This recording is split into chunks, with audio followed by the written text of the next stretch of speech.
Variety విస్ పులావా తయారు చేసే విధానం షేర్ చేస్తున్నాను. ఏళ్ళకి వెళ్ళే ముందు సబ్స్క్రైబ్ చేసుకోండి. అలాగే కర్రీస్ కూడా ఏమీ అక్కర్లేదు, అంత టేస్ట్గా ఉంటుంది. రైస్ అనేది హాఫ్ అన్ అవర్ వరకు కూడా నానబెట్టేసుకోవాలి.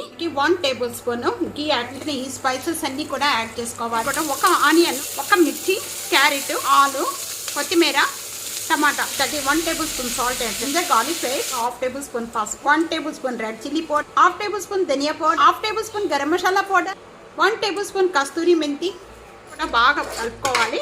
పావుబాజీ మసాలా, సీక్రెట్ మసాలా పౌడర్ ఇది యాడ్ చేయడం వల్ల చాలా టేస్ట్ ఉంటుంది. తప్పకుండా ట్రై చేయండి. కొద్దిగా వాటర్ యాడ్ చేసుకోవాలండి. ఒక 2 టేబుల్ స్పూన్ వాటర్, ఒక హాఫ్ నిమ్మకాయ పెద్ద పెట్టుకున్న బాస్మతి రైస్.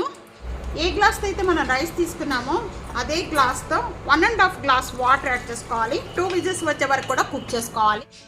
ఈ విధంగా అంతా ఒకసారి బాగా కలుపుకుందాం. సబ్స్క్రైబ్ చేసుకోవడం అస్సలు మర్చిపోవద్దు. Thank you for watching. Full వీడియోని కూడా చూస్తూ ఉండండి.